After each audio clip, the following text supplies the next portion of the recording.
வெள்ளை ஏகாதிபத்தியத்தை எதிர்த்து இந்திய சுதந்திரத்திற்காக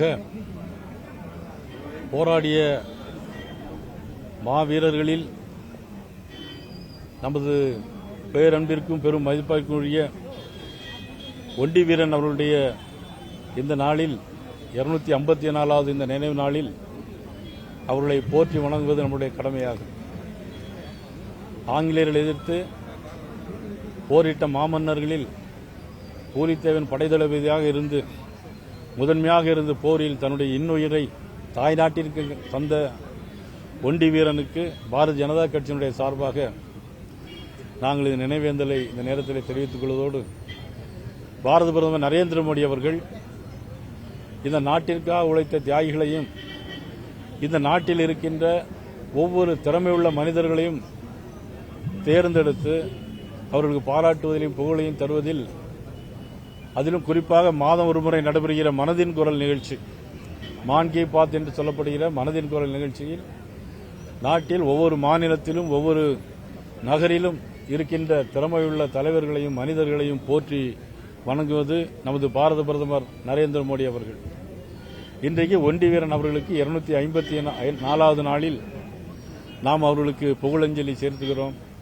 தாய் நாட்டின் மீதும் இந்த தாய் மண்ணின் மீதும் பற்றும் பாசம் வைத்த அந்த மாமன்னரை இந்த நேரத்தில் நாம் புகழ்கிறோம், வணங்குகிறோம்.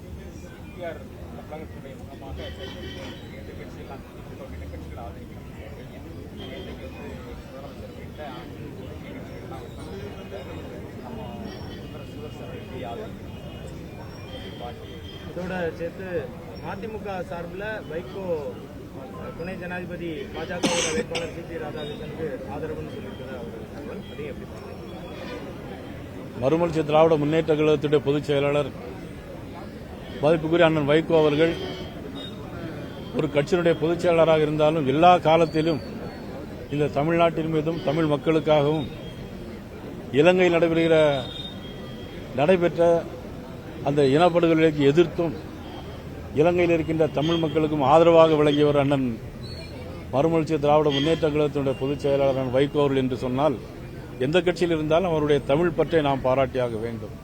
இந்த நேரத்திலும் தமிழ்நாட்டைச் சேர்ந்த மேதகு ஆளுநராக மகாராஷ்டிரா மாநிலத்தினுடைய ஆளுநராக பணியாற்றிய ஜார்க்கண்ட் மாநிலத்தினுடைய ஆளுநராக சிறப்பான முறையில் பணியாற்றிய சிபிஆர் அவர்களை ஒரு நேர்மையானவரை, ஒரு நல்லவரை, ஒரு தமிழனை, ஒரு தமிழ் சொந்தத்தை இன்றைக்கு இந்திய குடியரசுக்கு துணைத் தலைவராக அறிவித்திருப்பது அவரை வரவேற்க வேண்டியது தமிழனாகிய ஒவ்வொருவருடைய கடமையும் பொறுப்பும் இருக்கிறது. ஆக அந்த வகையில் தமிழக முதலமைச்சர் மாண்புமிகு முதலமைச்சர் ஸ்டாலின் அவர்களை நான் ஏற்கனவே பலமுறை கேட்டுக்கொண்டுள்ளேன், கடிதம் மூலமும் கேட்டுக்கொண்டுள்ளேன். அவர்கள் தமிழ் உணர்வோடு எப்பொழுதும் அவர்கள் பேசிக் வந்து கொண்டிருக்கின்ற தமிழ் பண்பாடு கலாச்சாரம், தமிழை நேசிக்கின்ற தமிழருக்காக வாழ்கின்ற என்று சொல்லிக் கொண்டிருக்கின்ற மாண்புமிகு முதலமைச்சர் அவர்கள் இதில் அவர்கள் ஆதரித்தால் உண்மையிலேயே அவர்கள் சொன்ன கருத்தெல்லாம் உண்மையாக இருக்கும், இல்லை என்றால் அனைத்தும் வெற்று வார்த்தைகளாகத்தான் இருக்கும் என்பதை இந்த நேரத்தில் தெரிவித்துக் கொள்கிறேன்.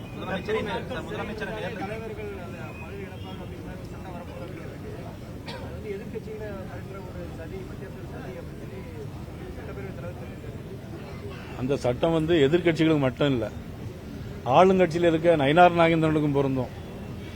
நாளைக்கு தலைவராக இருக்க வேண்டிய நம்ம பலவேசமாக இருந்தாலும் சரி, தமிழ்ச்செல்வனாக இருந்தாலும் சரி, சித்ரானந்தனாக இருந்தாலும் சரி, தேர்தலில் போட்டியிடும் போது அது ஆளுங்கட்சிக்கு மட்டுமல்ல எதிர்க்கட்சிக்கும் பொருந்தும். நல்ல விஷயம் கூட. அரசியல்வாதிகள் நேர்மையானவர்களாக இருக்க வேண்டும், குற்றம் புரிந்தவர்களாக இருக்கக்கூடாது என்பதற்காக அவருடைய சட்டம் நல்ல சட்டம், நாடு போற்றும் சட்டம். இந்த சட்டத்திற்கு எல்லாரும் ஆதரவு தெரிவிக்க வேண்டும். தூய்மை பணியாளர்கள் பணி நிரந்தரத்தை விடுதலை சிறுத்தைகள் எதிர்க்குதுன்னு திருமாவளவன் சொல்லியிருக்கிறாங்க. இதனுடைய பின்னணியில என்ன இருக்குது? திருமாவளவன் என்ன சொல்ல வர்றாரு? பாஜக தலைவராக அவங்களோட பார்வை. மதிப்புக்குரிய நண்பர் தொல் திருமாவளவன் அவர்கள், நான் அவர் மீது ஒரு தனிப்பட்ட முறையில் பற்றும் பாசம் வைத்திருக்கக்கூடியவன். ஆனால் அதே நேரத்தில் அவர் கூட்டணி கட்சிக்குள் சிக்கி தவிப்பதை இந்த செய்தி மூலம் பார்க்க முடியும். இந்த திமுக கூட்டணிக்குள் இருந்து கொண்டு அவரால் ஒன்றும் சொல்ல முடியவில்லையே என்கிற ஒரு மன வருத்தத்தின் விளைவுதான், வெளிப்பாடுதான் இந்த இதுன்னு நினைக்கிறேன். திமுக ஆட்சிக்கு வரும்போது பாத்தீங்கன்னா 285வது பிரிவு தூய்மை பணியாளர்களை பகுதி நேர தூய்மை பணியாளர்களை நிரந்தரம் செய்வோம் என்று சொல்லியிருந்தார். அவர்கள் சொன்னதை எந்த வாக்குறுதியும் உறுதியாக செய்யவே இல்லை. கிட்டத்தட்ட 500 வாக்குறுதிகளை சொல்லியிருக்கிறார்கள். அதில் பார்த்தீங்கன்னா 285க்கு மேல வாக்குறுதி நிறைவேற்றவே இல்லை, தொடவே இல்லை. மீதியுள்ள வாக்குறுதிகளை செய்வதாக உறுதியளித்திருக்கிறார்கள். ஆனால் செயல்பாட்டில் எதுவும் இல்லை. அந்த வகையில் ஒரு 15 தினங்களாக துப்புரவு பணியாளர்களை அவர்களை துவைக்க வெயிலிலும் கடும் மழையிலும் கூட உண்ணாவிரதம் இருந்தார்கள். ஆக கோர்ட்டில் தான் நீதிமன்றம் இடத்தை மாற்ற சொல்லியிருக்காங்க. இரவோடு இரவாக அவங்களெல்லாம் வலுக்கட்டாயமாக அவங்க என்ன கேட்டாங்க? நம்ம வீட்டு சொத்தையா கேட்டாங்க? எங்களுக்கு நீ பகுதி நேரம் வேலையை நிரந்தரமாக்குன்னு சொன்னாங்க. ஏன் கேட்டாங்க? இவங்க எல்லாம் உறுதி கொடுத்திருந்தாங்க. தேர்தல் நேரத்தில் திமுக ஜெயிக்கணுங்கிறதுக்காண்டி எல்லா வாக்குறுதியும் கொடுத்துருவாங்க. எல்லா வாக்குறுதியும் ஜெயிக்கிறதுக்காண்டி வாக்குறுதி கொடுத்தாங்க. ஆனால் 15 தினங்களாக சென்னையிலும் கடலூரிலும் திருப்பத்தூரிலும் மதுரையிலும் துப்புரவு பணியாளர்களை இன்றைக்கு இவ்வளவு தூரம் ஒரு மோசமான நிலைக்கு எடுத்து சென்றது திமுக. ஆனால் மதிப்புக்குரிய திருமாவளவன் அவர்கள் இந்த பணி நிரந்தரம் செய்யக்கூடாது அப்படின்னு சொன்னா எந்த அர்த்தத்தில் அவர்கள் சொல்கிறார்கள் என்று எனக்கு தெரியவில்லை. திமுக கூட்டணி தொடர வேண்டும் என்பதற்காக அவர்கள் சொல்லியிருக்கிறார்கள் என்று நான் நினைக்கிறேன். தூய்மை பணியாளர்களாக இருந்தாலும் சரி, யாராக இருந்தாலும் சரி, அரசாங்கம் சொன்னதை செய்ய வேண்டும். நடிகர் ரஜினியுடன் சந்திப்பு அரசியல் இல்ல, ரஜினிகாந்த் அவர்கள் மீது பற்றும் பாசமும் எனக்கு நிறைய உண்டு. நான் மாநில தலைவராக வந்த உடனே பார்க்க வேண்டும் என்று சொல்லியிருந்தேன். அதன் பிறகு அவர்கள் பல்வேறு ஷூட்டிங்காக போயிருந்தாங்க. நானும் நிறைய பூத் கமிட்டி மீட்டிங் எல்லாம் போயிட்டு இருந்தோம். அதனால ஃப்ரீயா இருக்கும்போது கூப்பிட்டு இருந்தாங்க, போய் பார்த்து யதார்த்தமா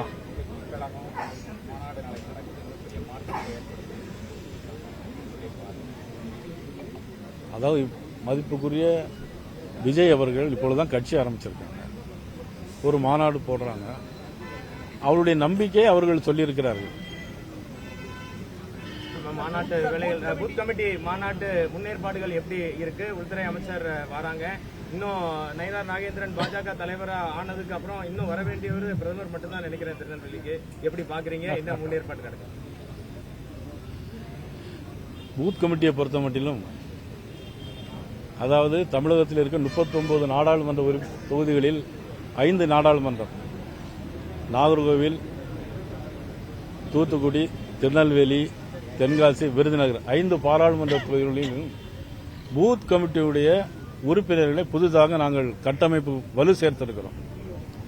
அதனுடைய அடிப்படையில் ஒவ்வொரு பூத்திலும் மினிமம் ஒரு 12 பேர் அந்த பூத் கமிட்டியில் இருக்கணும்.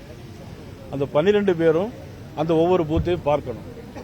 ஆனால் அந்த 12 பேருக்கும் ஏற்கனவே நாங்கள் ஒவ்வொரு தொகுதி வாரியா, சட்டமன்ற தொகுதி வாரியா நாங்கள் ஏற்கனவே பயிற்சி கொடுத்திருக்கிறோம். ஆக அந்த ஒவ்வொரு சட்டமன்றத்தையும் சேர்த்து இப்போ 28 சட்டமன்றம், 2 திருமங்கலமும் திருப்பரங்குன்றம், அது மதுரை பக்கத்தில் இருக்கனால அங்கே வரல. 28 சட்டமன்றத்தில் உள்ள பூத் கமிட்டியுடைய மாநாட்டை 22ஆம் தேதி மாலையில் தச்சநல்லூரில் உள்ள பைபாஸ் ரோட்டில் உள்ள இடத்துல நாங்கள் ஏற்பாடு செய்திருக்கிறோம். மாண்புமிகு உள்துறை அமைச்சர் அமித்ஷா அவர்கள் அதில் கலந்து கொண்டு சிறப்புரையாற்ற இருக்கிறார்கள். ஆக பாரதிய ஜனதா கட்சி தொடர்ந்து இதே மாதிரி 7 மண்டலங்களில் 7 இடங்களில் தமிழகம் முழுவதும் இது போன்ற பூத் கமிட்டி மாநாடுகளை நடத்துவோம். இது ஒரு திருப்பு முனையாக அமையும். எடப்பாடி பழனிசாமி பிரச்சாரத்தின் போது நோயாளிகள் இல்லாத ஆம்புலன்ஸை உள்ள விட்டு தமிழக அரசு இடையூறு பண்றதா குற்றச்சாட்டு வச்சிருக்காரு. அதை எப்படி பார்க்கணும்?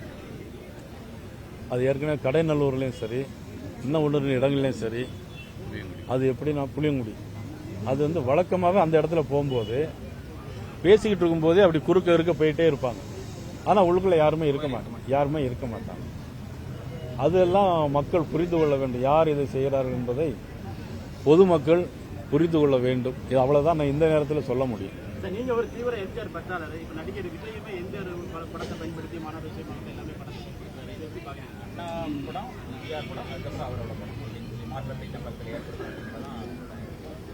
அதாவது இதுவரையிலும் அனைத்து இந்திய அண்ணா திராவிட முன்னேற்ற கழகம் அதுக்கு தான் முழு சொந்தமும் புரட்சித் தலைவருடைய படம், புரட்சித் தலைவர் அம்மாவுடைய படத்தையும் போடுவதற்கு அதற்கு ஒரு வந்தாச்சா முழுவதும் போடுவதற்கு அதுக்கு உரிமை இருக்குது என்று நான் கருதுகிறேன். நான் போடுகிறேன் என்று சொன்னால் நான் சிறு வயதிலே எம்ஜிஆர் மன்றத்திலிருந்து வந்தவன். எம்ஜிஆருடைய புகழை பரப்புவது இன்னும் என்னுடைய செல்போனில் நான் உங்கள் வீட்டு பிள்ளை, இது ஊரறிந்த உண்மைங்கிற பாடல் தான் இருக்கும். நான் பாரதிய ஜனதா கட்சிக்கு வந்து 10 ஆண்டுகள் ஆனாலும் கூட இன்னும் எம்ஜிஆருடைய பாடல் தான் ஒலிக்கும். என்னைக்கும் அந்த பாடல் தான் ஒலிக்கும். இந்த பூத் கமிட்டி வந்து 1 லட்சம் பேர் வராங்க. பூத் கமிட்டி பொறுப்பாளர்களுக்கு பலப்படுத்தும் மாநாடா இல்ல எதிர்கட்சிகளுக்கு உங்க பலத்தை காட்டக்கூடிய மாநாடா? இது வந்து ரெண்டுமே எடுத்துக்கலாம். என்னன்னா எங்களுடைய கட்சிக்காரர்களுக்கும் ஒரு பலம் இருக்கும். ஆனா எதிர்கட்சிகளுக்கும் இவ்வளவு பேர் எல்லாம் பிஜேபினா எல்லாம் சாதாரணமா நினைச்சிட்டு இருக்காங்க. பழைய பிஜேபி எல்லாம் ஒன்றும் கிடையாது. இப்போ இது புது வேகத்தோடு எழுகின்ற பிஜேபி மிகப்பெரிய மாற்றத்தை தேசிய ஜனநாயக கூட்டணி ஆட்சியில் அமரும்.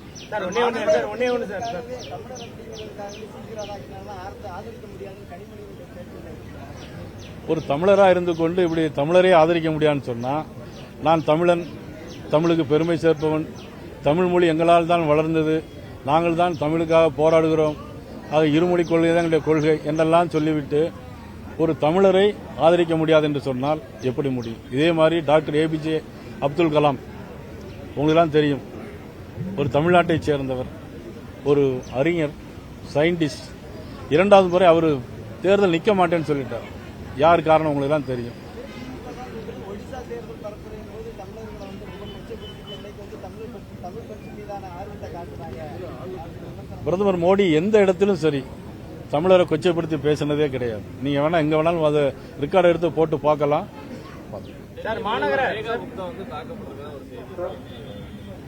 அது எனக்கு தெரியல, அதை பத்தி எனக்கு தெரியல. மாநகர காவல்துறை என்ன சலசலப்பு, பேனருக்கு அனுமதி கொடுக்கல, வைக்கல, நேற்று பெரிய பரபரப்பு அறிக்கை எல்லாம் வெளியிட்டு இருந்தீங்களா? இல்ல அது ஒரு பரபரப்பு அறிக்கை. நான் ஒன்னும் அறிக்கை விடல, அவங்க இல்ல இதெல்லாம் ஒரு சிறு சிறு செய்திகளை பெருசாக்குவது வந்து நம்மளுடைய ஊடகங்களுடைய வேலை தானே. அதெல்லாம்